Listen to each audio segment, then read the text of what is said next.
Türkmenistan'da gara we garamtyl renkli ulaglar boýunça hereket gadawançylygy hasda güýçlenýär. Polisiýanyň ýol güýçlük gullugy Daşoğlu şäherine 25 fevraldan bäri garamtyl renkli ulaglary saklap başlady. Bu barada Türkmenistanyň Kronikasy neşri habar berýär. Neşriň maglumatyna görä sürüjülere garamtyl renkli ulaglaryň ýakyn wagtda gadagan ediljekdigi aýdylýar. 28 fevralda Azatlyk radiosynyň Aşgabatdaky habarçysy gara we garamtyl renkli ulaglaryň hereketine girdilen çäklendirmeleriň paýtagtda dolu güýjüne saklanyp galýanyny habar berdi. Onun sözlerine göre hususy iýetçilikdäki awtologlaryň renkleri bilen baglançykly gadagançylyklar Aşgabatda soňky 4 ýyl bäri her ýyl gaýtalanýar. Ýöne soňky ýarym aý bäri bu çäklendirmeler şäherde hasda güýçlenýär. Ýöne 22 fevraldan bäri welin ulaglardaky renk gadagançylygy Aşgabatda has ýokary derejelere baryp ýetdi. 22 fevraldan başlap Aşgabat şäherine goýu gök renkli, goýu ýaşyl renkli, goýu gyzyl renkli, garaz ak renkden başga renkde bolan ýeňil awtologlar sürmeklige dolu gadagançylyk girdildi diýip habar çaýdýar. Bu gadagançylyk çärelerine paralellikde Aşgabatda köçe ýol hereketine gödegçilik edýän inspektorlaryň sany habarçynyň sözlerine görä öňküsünden tas 3 esse dagy köpeldi. Olar köçelerde ýeke bara däl inni 2-1, 3-1 bolup durýarlar diýip habar çaýdýar. Ýol polisiýasy renk gadagançylygy sebäpli saklanan maşinlary Aşgabat şäherine we şäheriň çetinde ýerleşýän jerime duralgalaryna uğradýar.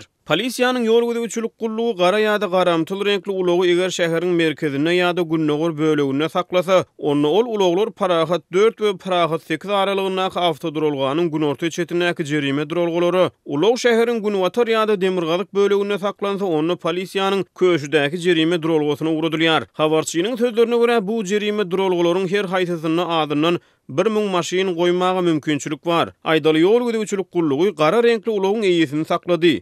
Jerime duralgasyna uğratdy. Onsoň näme bolýar? Bu barada Azatlyk radiosynyň Aşgabatda habarçysy gurrun berýär. Onuň sözlerine görä sürüji polisiýa tarapyndan ýolda saklanyp jerime duralgasyna uğradylan ulagy jerime duralgasyna eltýär. Jerime duralgasyna polisiýa işgäri sürüjiden ulagyň onuň 4 tarapyndan sürüjiniň öz ykjam telefony bilen suraty düşürmegi talap edýär. Sürüji öz telefonuny düşüren ulagynyň suratyny suratxanada renkli kagyza çykartmaly. Soňra polisiýanyň ýol güýçlük gullugynyň Aşgabatyň eteginde çoğunly şäherçesine goly ýerleşýän edarasyna barmaly. Edaranyň 10-njy kabinetine girip ol ýerden jerime meýdançasyna goýdurulan ulagyň haýsydyr bir ýol hadisasyna gatnaşanlygy ýa-da däldigi barada guwahat almaly. Soňra onuň gapdalynaky binadan ulagyň radara düşüp düşmänligi barada guwahat almaly.